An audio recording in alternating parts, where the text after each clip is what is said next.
There's a promise circulating right now in the online business world that you can build income quickly, simply, and without the complexity that burns so many people out. But what happens when that promise meets real life? Today's conversation explores what it actually looks like to rebuild not just a business, but your relationship with work, income, and sustainability.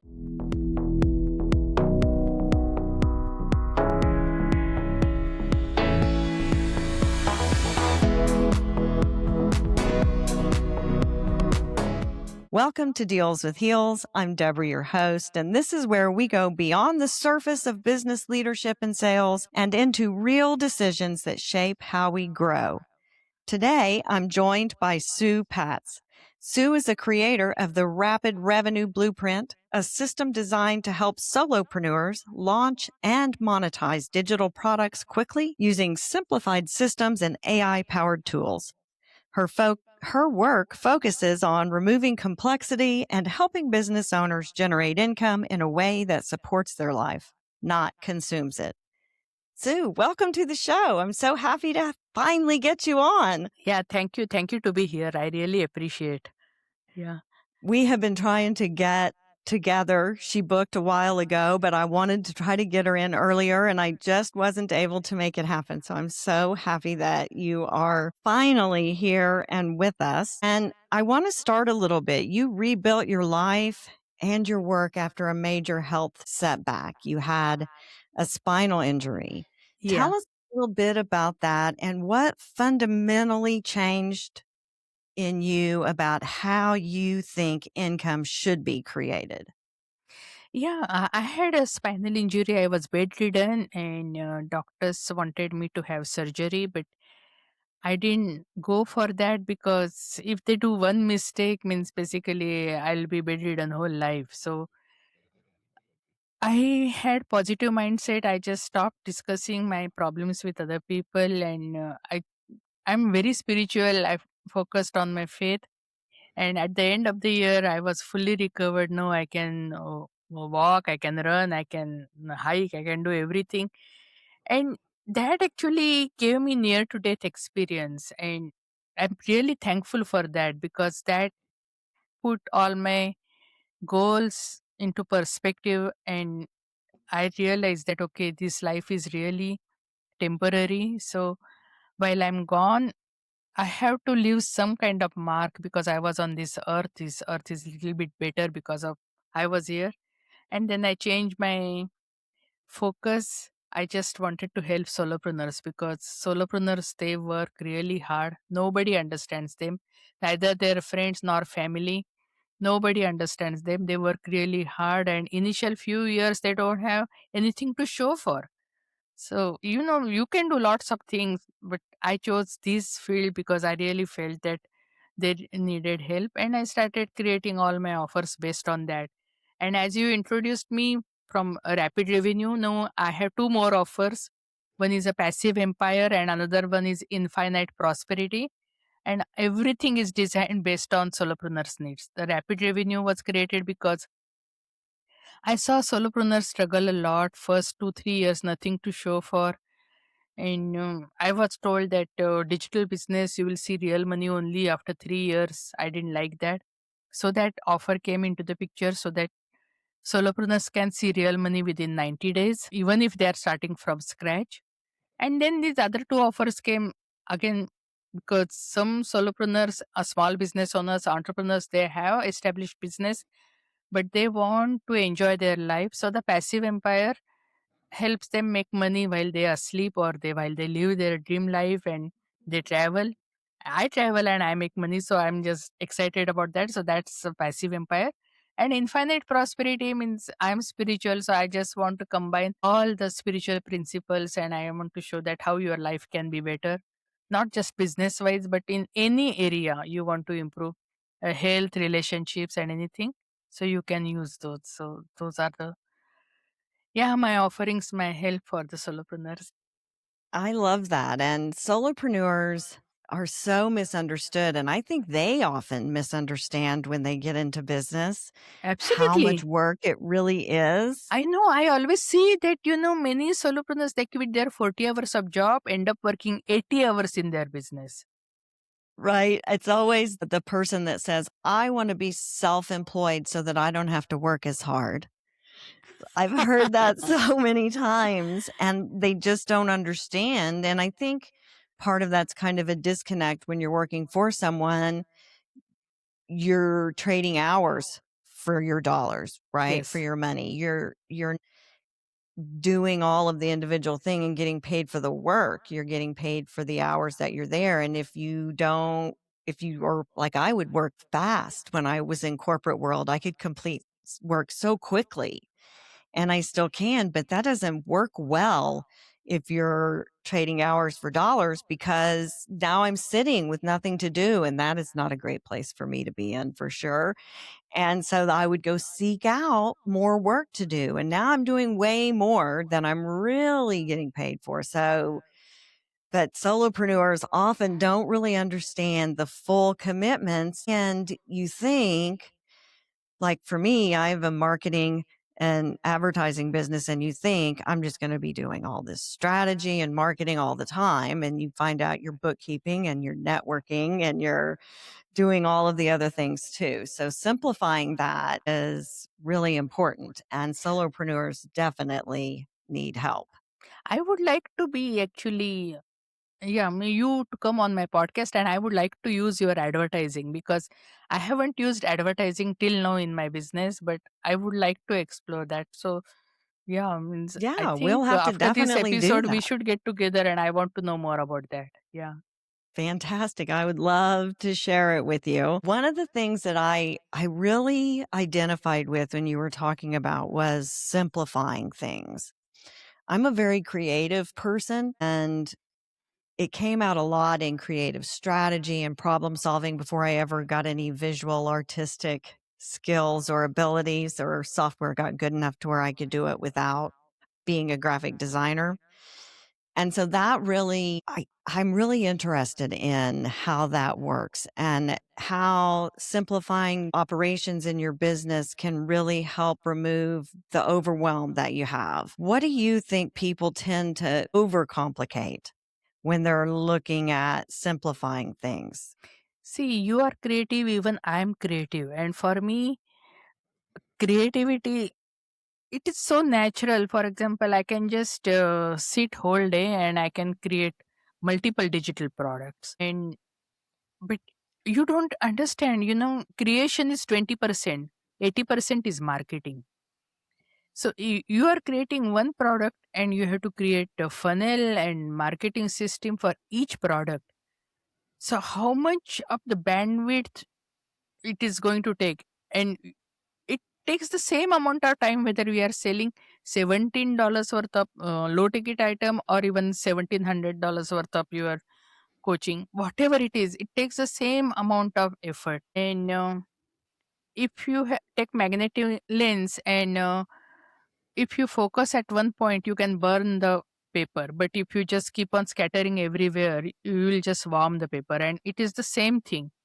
So I love to create and I'm creating lots of courses. I'm still creating lots of courses, but I'm focusing on marketing only one thing at a time, because that's why it is so important. Because if you just keep on scattering your bandwidth everywhere, and you as a solopreneur, you are wearing so many hats. No, I have a team, but still there's so many things you have to do on your own. And if you just keep on doing so many things, it is a sure strategy to burnout, as I said, right? That you Hmm. end up working 80 hours and it's sure burnout. And you burn out, it's your business is your baby, and you start actually hating your baby. You just don't want to be with your baby. Then what is the point? Because if you want to be miserable, you can be doing your job and be miserable. But hey, it's your own business. Why do you want to be miserable? You should enjoy the journey. So that's why if you focus on one particular thing, that simplifies a lot of things. And that doesn't mean I'm ignoring all my other products. All other products are there. And you can have platform where they are getting exposure, but at a time just focus on one particular thing. You will achieve lot of things. It will be really simple. And systems are so important, because when you are hiring your team, if you have already your workflow set, your systems are set, you just hand over the system to the new team member, and it saves a lot of time. So systems automation, I'm very much into it. That's why, means, I love AI, and they have pros and cons, but there are so many things that AI can do properly. For example, if I want to send an email, I may forget, but AI, if I have already set the automation, AI won't forget. So you can just use that, and you can have ancient wisdom actually, and AI automations and all. So you can have the best of both worlds, and you can make the things very simple for yourself. You can free up your time, you can increase your productivity. You set your systems, and you are specialized about systems, right? So I shouldn't be talking more about that, because your audience must be already knowing all those things. Well, we have too. I love this simplification and focusing on only one thing. From a marketing perspective, that's so important for targeting. And when I look at creating a strategy or a content strategy for someone, because I don't build content anymore, but I do content planning. When I look at that, I like to focus on a specific target and that target's buying behavior within that target as well. And now we're focusing on that one thing still. And when you add in the funnels and all of that, it builds demand within that specific target for all of the buying personalities. So simplification across the board in your marketing, whether that is coming from demand building and content and advertising and messaging, or it's coming from your funnel and your lead magnet on the back end, like you talked about, having that whole process simplified from the beginning and knowing who your target is and how they are specifically responding to your materials is so important, and aligning all of that. When it's just scattered out there, you're right. It causes a lot of overwhelm because it's a lot of things to keep track of. And so you have all your offerings, but when it comes time to promote, pick one. And then one Yeah, or two absolutely targets. right. I mean, And you can have a tiered approach. For example, you can promote your either mid ticket or low ticket offer once they are into your ecosystem.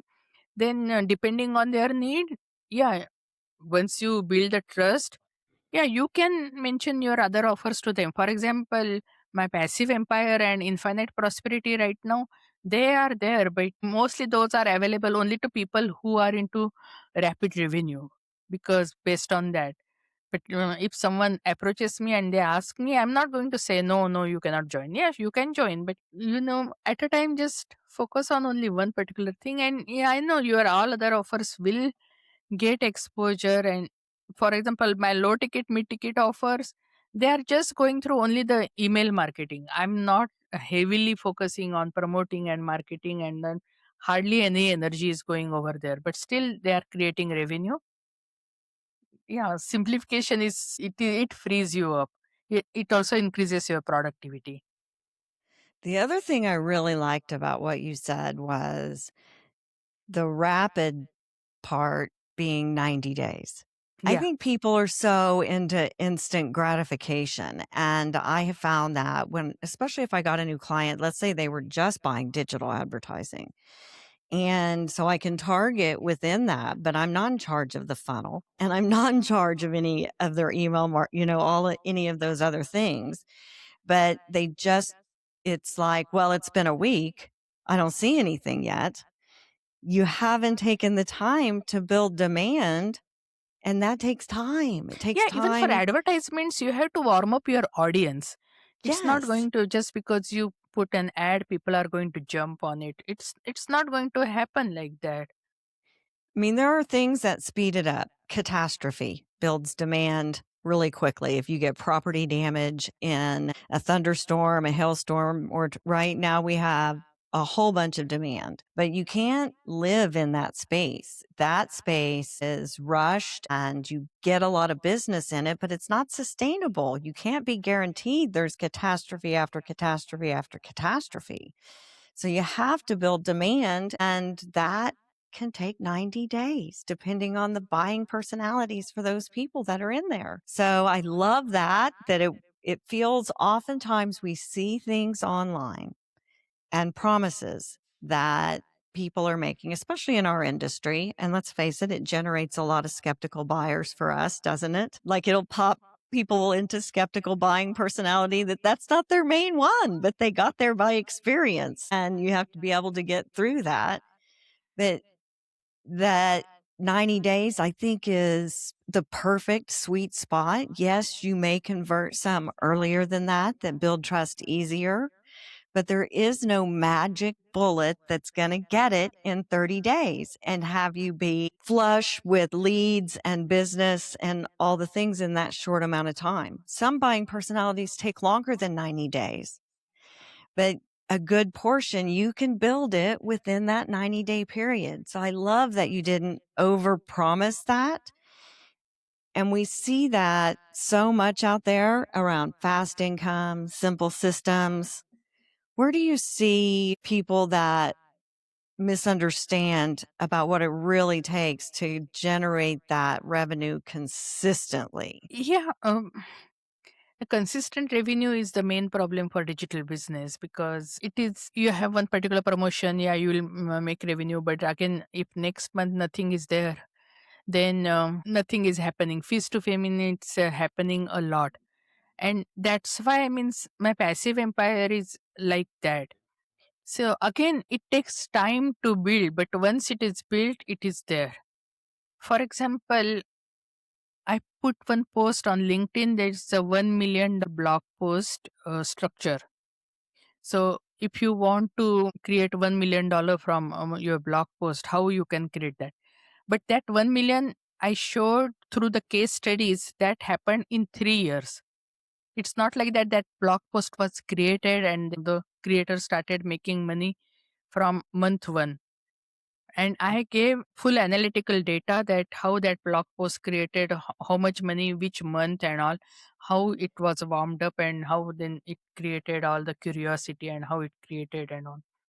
So people need to be realistic, and if you want the consistent income, then yeah, you focus on things like yeah, you can focus on then blogs and YouTube videos, that is evergreen. Then even ads are really good for having consistent income, because then you can have various kinds of retargeting ads and Pinterest and all those things are there, but it again, it takes time. But once it is built, means basically it is there, it will keep on creating the revenue all the time. And many times people say, saying you might have seen someone on TikTok and Instagram, okay, they are making so much money from that. Yeah, but they don't tell you that they have spent like a year or two to create that audience, and now they are making that money. So people miss that part. They say, oh, okay, if I create just Instagram account and TikTok account, people will start flying and start creating. No, it doesn't happen that way. No, the days of if you build it, they will come are No. long gone on the internet. Yeah. But you and I are old enough to know when that was kind of the case. Once you, at the beginning, you built a website and it got attention. And now it's so inundated with everybody and everything possible you can ever imagine. So really targeting and getting tight on that market and simplifying into one offer can really help. And then staggering and adding other offers and promoting it, it can really help sustain all of those things. I want to talk a little bit about the emotional burden of being a solopreneur and how that feels when you are trying to make decisions and you're kind of seeing that it feels like failure, right? When you don't get those immediate results. And if you don't manage those expectations, then that can really look like panic. And let's talk about kind of that. When you don't manage those expectations for the results you're looking for, what does that look like for a solopreneur? See, again, I said I'm spiritual, and I have read many holy books. I have read Bible, but I have also read Bhagavad Gita, and in that there is a one shlok which says that you do your karma, but don't expect results. So that doesn't mean don't if you are doing work and don't expect anything. It doesn't mean that. It means don't be tied to your results. Don't be tied means basically don't put your happiness based on the results. And that's why I also mentioned that even $0 launches are good. They are better than not launching at all, because $0 launches, they tell you what doesn't work. So you get the data what doesn't work. So your next launch will be better because you won't do that. You will do different strategy and you will see the results. So so emotional burden we create ourselves. For example, if you put some particular number, okay, from this particular launch I want this number, so then you are putting your happiness based on that number. I'm not, you give your best, no doubt about it, but whatever results you get, you learn from it. And there are only two things, means either you earn or you learn. This is So true. yeah, I love everything is, that. You yeah, got to say it everything is, again one more time. yeah, means anything, whatever action you take, either you earn or you learn. So whatever you do means it is always beneficial to you. So emotionally don't tie to the results, and that is what I learned from Bhagavad Gita. But that doesn't mean you don't give your best. You give your best, and whatever results you get, you learn from that and you move on. And it is, I understand the emotional pressure because, as I said, solopreneurs are not understood by anyone, neither their friends nor family.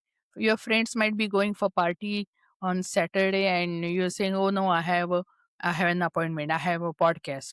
Because your guest was not available was only on Saturday. They won't understand. They won't understand. They say, what is this, and you have nothing to show for. And even you might be in your home office like 8 p.m. and maybe your spouse will come and ask, hey, why are you still working? And you cannot explain to your spouse that, okay, yeah, I'm working because I want you to have more options in your life, because initially you won't have anything to show for.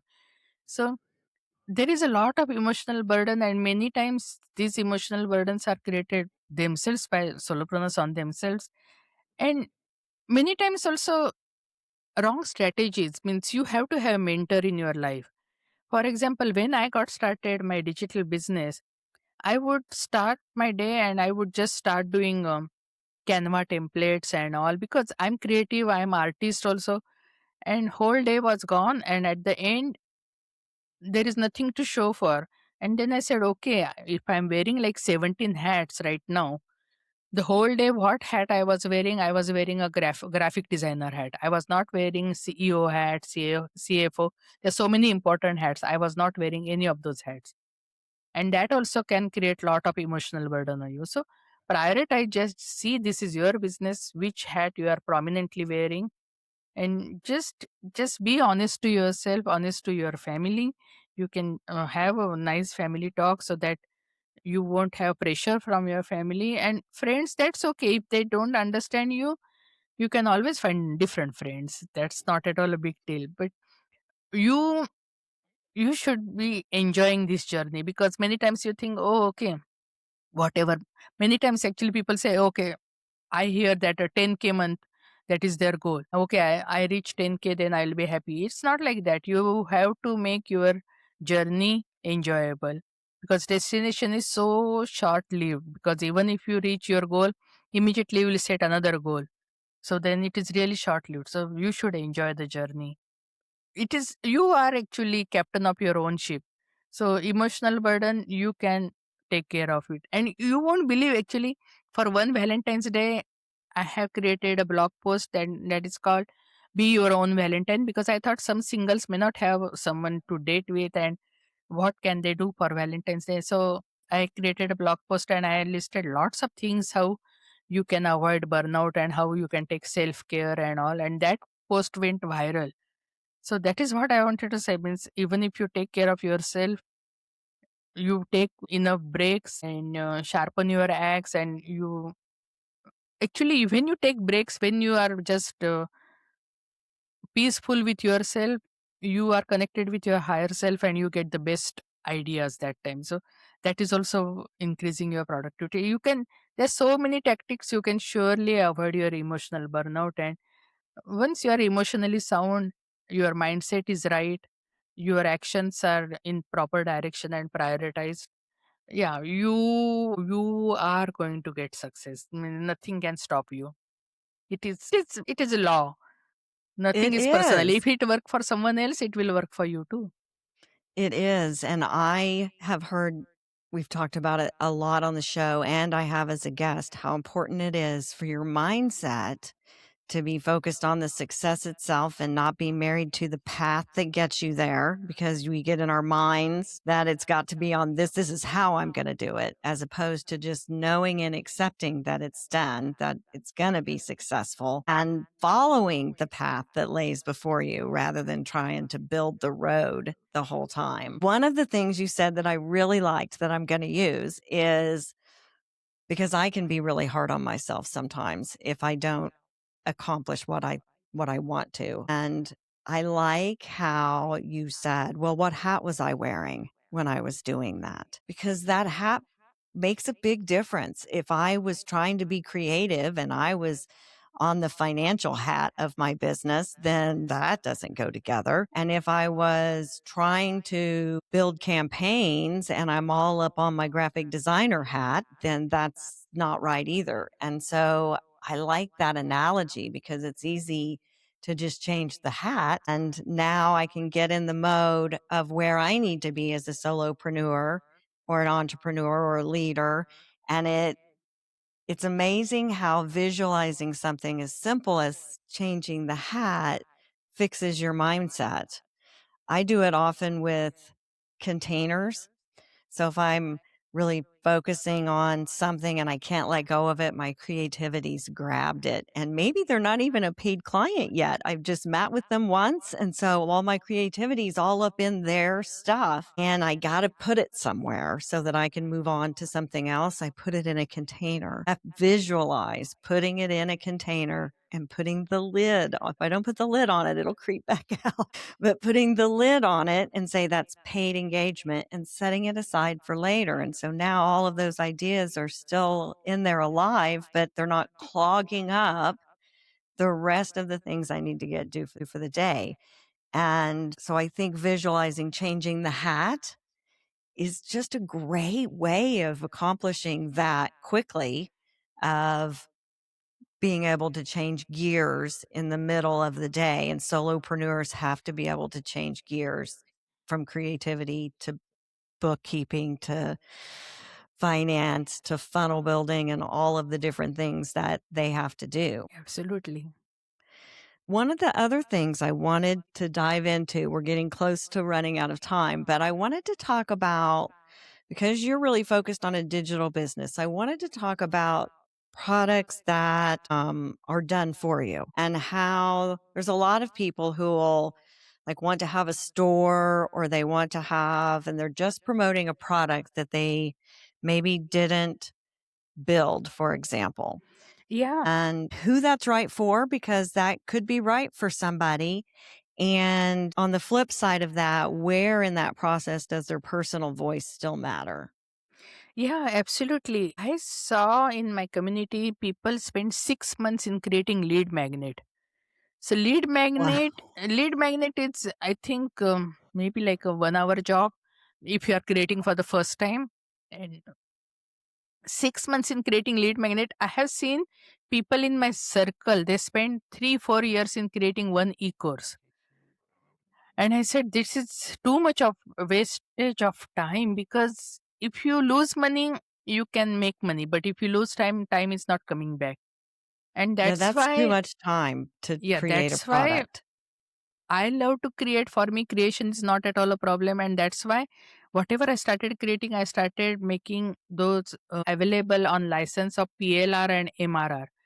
So when you talked about you are adding your individual personal voice, that is really easily possible with PLR, that is private label right products, because someone can just take a basic product and then they can add their own magic, add a sprinkle, and then they can sell it as their own. And MRR is different. You don't change, but you can sell as it is. So it is depending on their choice. They can just take it and they can sell it. And I'm not at all against creating your own product. But what I want to say that have some money coming on cruise control. Sorry. And then you can surely follow your dream. You can create your own product and you can start selling them. But have some revenue coming in, and that is immediate. Revenue is possible with these kind of products. That is what. And it is for anyone. If someone is starting business newly, it is available for them. If someone wants to have a side hustle and want to keep a job, it is for them. Or even for small business owners, they want to diversify because you cannot keep all your eggs in one basket. So it's for anyone. What platforms do you find are the best for selling those kind of downloadable products? Oh, there are so many platforms. For example, people do Etsy, but Etsy again you have to do the ads. Just you cannot put on Etsy and expect the money to be coming in. Gumroad is there. I'm using different. I'm using System.io because I got started on that because they had a free trial. You can just start with free. You can create your first digital product for free. You can create funnels for free. And also initially I just wanted to try, and then I just stayed because it was very very simple. But there are so many other things. And And you was that can on, did you say Etsy? No, where did you say you do yours I'm on? on System.io. System. A system but means there are so many other platforms. I mentioned the Gumroad is there. There are so many other platforms are there. But even you can create your communities and you can put products there. For example, people have communities on Circle and School and all. So I have communities on courses.gg and all. And see, I created many, many courses. Now my team will be publishing all these courses. Now I have on system.io, I have on courses.gg, but then I'll be publishing even courses even on Udemy and Coursera and all. So once you create a digital product, you can put it on any platform and you can keep on creating revenue. Now, if somebody's looking for a specific product so that they can take it and customize it, so white label it for themselves, they don't have time to build it themselves. Where's a great place for them to look? On those same platforms? Yeah, on the same platforms. Otherwise, means on my website also, I'm giving lots of actually these products for free, so they can even try. And I have even one course actually how to launch your core product for free and market for free, so that I created purposely so that someone doesn't have income and then they can create their first product, and once they start selling it, start making money, then they can scale it further. So my website is newbeginning.com, and new is spelled new nubeginning.com. And there are lots of free resources. You can just go on the right side of the menu, lots of free resources, and they can get lots of these products for free. And then they can actually white label and they can use it, and they are fully licensed. They can use it for free. So I just wanted whichever way I can help, I'm yeah trying to help. That's awesome. Do you also help people build their own courses? Oh, yeah. And that happens actually through rapid revenue where it is hybrid. So I have online courses, but I also have every week I meet with the person of the course creator, and then I can handle their whatever questions they have. So this is a one-on-one, not group calls. Group calls are there, but those are once a month. And that is really needed because many times people are getting lost in group calls. They don't get chance to ask, or sometimes they are hesitated to ask. But on one, they open up and they. So it is a hybrid. So it is the best of both worlds. I mean, there is a group calls, there is a one-on-one call, and your every question is getting answered. So, is your website the best place for listeners to find out more about you, or is there another social media location? I know you're Yeah, big on social media. LinkedIn because Yeah, I'm connected with you on LinkedIn, but let's talk about, because we're running out of time, yeah. where the LinkedIn best is good. places are. LinkedIn is good. They can always actually message me on LinkedIn, and actually, I'm influencer on LinkedIn. Oh, But wow. yeah, yeah. So they can always connect me on LinkedIn, and I can always reply back. So LinkedIn, but I got verified. So I had to write my real name. My Sue Patz is my nickname. My real name is really long. So LinkedIn, if they want to look for me, they can look under my company name or they can look for Sumedha Patwardhan. That's my real name. Even though I have written Sue Patz, but if someone puts search string Sue Patz, generally my name doesn't come up. I had to put the real name. I have written in my profile actually Sumedha Patwardhan, aka Sue Patz, but still it doesn't work. But so LinkedIn is actually really great place. They can surely connect me. I have 3 YouTube channels. YouTube channels are also good. And the presence is there on other social media platforms also like Instagram, Pinterest and Facebook and all. But those are all handled by my team. I am there on LinkedIn. So they can surely contact me on LinkedIn. I'm the same way. And I will link to all of Sue's stuff, her website, where her free courses are, and where you can connect with her, and her LinkedIn. Darn them for changing it for the verified part. Almost makes it worth it to dump the verified part so that you can mark it under the name that everyone knows you by, Sue Patz. So, but I will link to all of those things in the show notes. So we've come to the end. If this conversation resonated with you, if it challenged how you think about growth, income, or the systems you're building, then my work lives beyond this podcast in your growth. Thank you. I help business owners step back and diagnose what's actually holding their growth back, because often it's not effort, it's misalignment in how the business is built, how demand is created, and how sales are supported. If you're looking for a place to start, I've created a free resource called the Human Sales Playbook. It's designed to help you understand what's really happening inside your sales process and where trust, clarity, or connection may be breaking down. I'll link to it also in the show notes. Sue, what a wonderful conversation. I so enjoyed having you on the show. Thank you for being here. Yeah, thanks for the opportunity. Really appreciate. Thank you. Until next time, everyone, stand strong in your power, especially when it gets uncomfortable. See you next week. Yay.